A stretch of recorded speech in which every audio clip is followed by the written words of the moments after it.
Once upon a time, a 17-year-old girl from Willoughby, Ohio, ventured to the Indianapolis 500 and left with the dream of one day competing in the greatest spectacle in racing.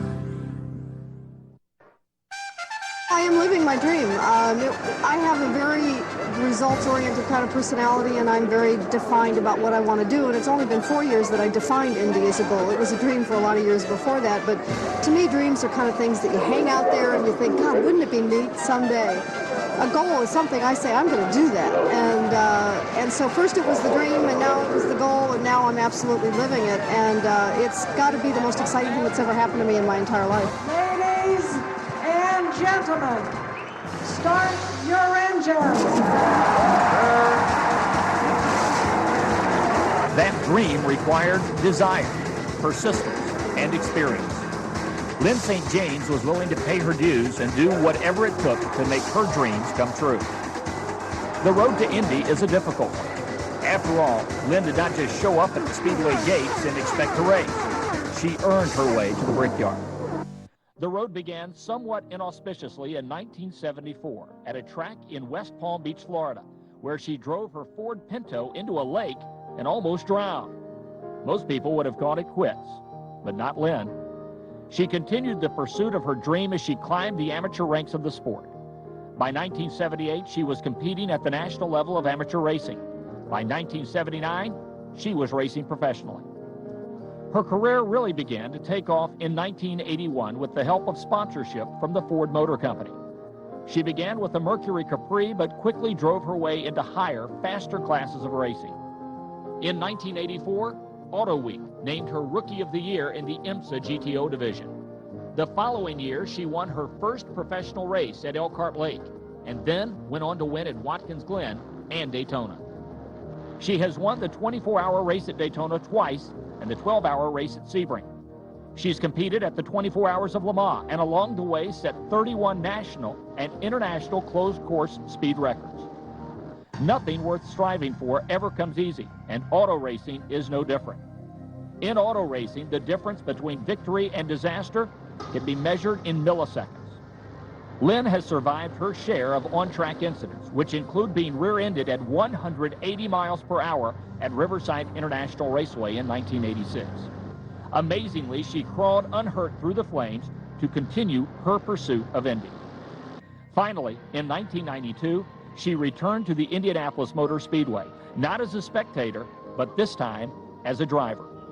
Just the second woman to attempt to qualify for the world's biggest race, she not only succeeded, but excelled. Lyn finished 11th in her first 500. Lyn St. James has received the 1992 Bank One Rookie of the Year Award for 1992. In 1994, she qualified 6th, ahead of world champion drivers Mario Andretti and Nigel Mansell.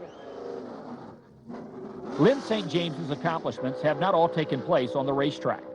As the leading woman competing head-to-head with men in a male-dominated sport, Lyn has gained recognition as one of the world's top female role models. She is committed to advancing the role of women in sports and in society through her personal involvement in many charitable, not-for-profit, and professional organizations. These include the Lyn St. James Foundation, the Women's Sports Foundation, the Kettering University Board of Trustees. As an advocate for automotive safety and spokesperson for Drive Safer America campaign, as a spokesperson for Overcoming Together, and the Car Care Council.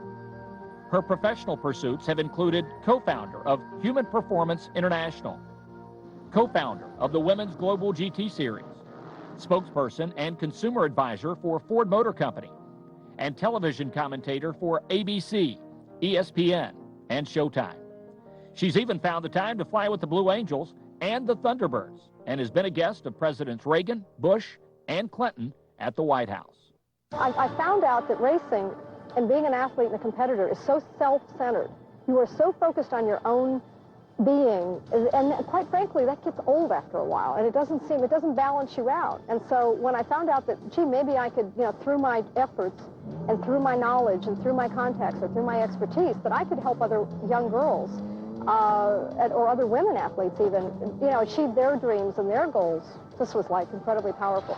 Yes, it's a long way from Willoughby, Ohio to the Indianapolis Motor Speedway.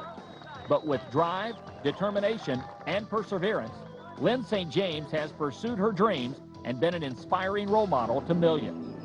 Lyn believes a key ingredient to success is to believe in yourself and encourage others to believe in you. As the top female race car driver in the world, Lyn is not only changing the rules for women, but also redefining their roles and changing perceptions as well. Ladies and gentlemen, please welcome Lyn St. James.